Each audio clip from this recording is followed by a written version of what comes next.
Friends అందరికీ నమస్కారం friends చూడండి ఇవాల్టి వీడియో వచ్చేసి సైకాలజీలో ప్రత్యక్ష వ్యవస్థాపన నియమాలు అనే టాపిక్ అనమాట.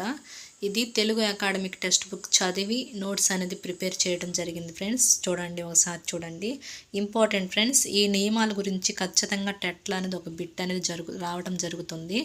ఈ ఏరియా నుంచి ఖచ్చితంగా టెట్లో ఒక బిట్ అనేది వస్తుంది ఫ్రెండ్స్, గమనించుకోండి. కావాలంటే ప్రీవియస్ టెట్ పేపర్స్ ఒకసారి చూడండి ఫ్రెండ్స్.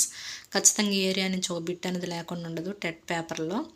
ఓకే ఫ్రెండ్స్, వీడియోలోకి వెళ్ళబోయే ముందు ప్లీజ్ నా వీడియో కానీ మీరు ఫస్ట్ టైం చూసినట్లయితే ప్లీజ్ లైక్ చేయండి, షేర్ చేయండి, సబ్స్క్రైబ్ చేసుకోండి. ఓకే, వీడియోలోకి వెళ్దాం. ప్రత్యక్ష వ్యవస్థాపన నియమాలు.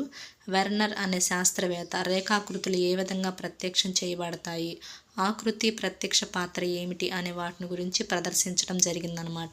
ఎవరంటే వెర్నర్ అనే శాస్త్రవేత్త.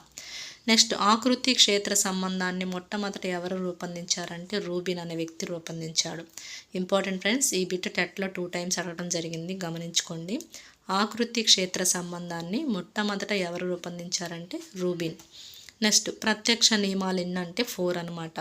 ప్రత్యక్ష నియమాలు ఎన్ని అని అడగొచ్చు, ఆన్సర్ వచ్చేసి 4. అవేంటి? అవిరళ నియమం, సామీప్య నియమం, సౌమ్య నియమం లేదా సారూప్య నియమం. 4th వన్ వచ్చేసి పూర్ణ నియమం. ఈ ఒక్కొక్క నియమాల గురించి ఈ వీడియోలో డిస్కషన్ చేసుకుందాం. చూడండి ఫ్రెండ్స్, వీడియో స్కిప్ చేయొద్దు ఫ్రెండ్స్. ఖచ్చితంగా ఏరియా నుంచి అనేది ఒక బిట్ అనేది ఖచ్చితంగా వస్తుంది. చూడండి. నెక్స్ట్ ఫస్ట్ వన్ చూద్దాం. అవిరళ నియమం అంటే ఏంటంటే కొద్ది ఉద్దీపనలు అవిరళంగా ఏర్పరిస్తే ప్రత్యక్ష వ్యవస్థాపన జరుగుతుంది. కొద్ది ఉద్దీపనలను అవిరళంగా ఏర్పరిస్తే ప్రత్యక్ష వ్యవస్థాపన జరుగుతుంది అని ఈ నియమం తెలుపుతుందన్నమాట.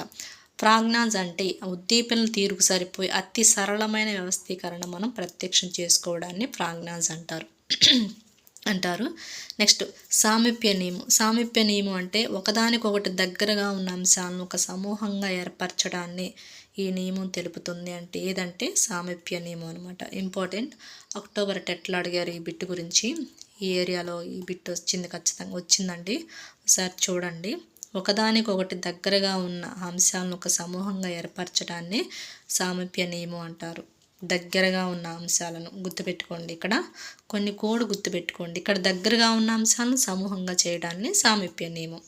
ఇక్కడ ఏమంటున్నాడు? సౌమ్య నియమం లేదా సారూప్య నియమంలో ఏమంటున్నాడు? ఒకదానికొకటి ఒకేలా ఉండే అంశాలను ఒక సమూహంగా ఏర్పడటాన్ని ఈ నియమం తెలుపుతుంది అన్నాడు. అంటే అవేంటి? రంగు, ఆకారం, పరిమాణం కావచ్చు. అంటే ఇక్కడ అర్థం ఏంటంటే ఒకదానికొకటి ఒకేలా ఉండే అంశాలు, ఒకేలా ఉండే అంశాలను అంటే ఒక సమూహంగా ఏర్పరుస్తారంట. దాన్ని సౌమ్య నియమం అంటారు. ఫర్ ఎగ్జాంపుల్ నేను చెప్తాను చూడండి. ఇక్కడ రంగు ఉంది, కలర్స్ అన్నీ ఒక సమూహంగా చేస్తారు. వీటిలోనే మళ్ళీ రెడ్ కలర్స్ అన్నీ ఒక సమూహం, ఎల్లో కలర్స్ అన్నీ ఒక సమూహం, వైలెట్ కలర్స్ అన్నీ ఒక సమూహం. అలా ఒకేలా ఉండే అంశాలని ఒక సమూహంగా చేస్తాడు. నెక్స్ట్, ఆకారంగా ఉన్న అంశాలన్నీ ఒక సమూహంగా చేయటం. పరిమాణం అంటే సైజు ఉన్నవన్నీ ఒక సమూహంగా చేయటం. అంటే ఒకేలా ఉన్న అంశాలను సమూహంగా ఏర్పడటాన్ని సౌమ్య నియమం అంటారు. అర్థమవుతుంది అనుకుంటున్నాను ఫ్రెండ్స్. నెక్స్ట్, పూర్ణ నియమం చూడండి. అసంపూర్తి ఆకృతులను పూర్ణ ఆకృతులుగా చూడటమే పూర్ణ నియమం అంటారు. పూర్ణ నియమం అంటే అసంపూర్తి ఆకృతులను పూర్ణ ఆకృతులుగా చూడటమే పూర్ణ నియమం అంటారు. నా వీడియో కానీ మీకు నచ్చినట్లయితే ప్లీజ్ లైక్ చేయండి, షేర్ చేయండి, సబ్స్క్రైబ్ చేసుకోండి friends. Okay friends, thank you.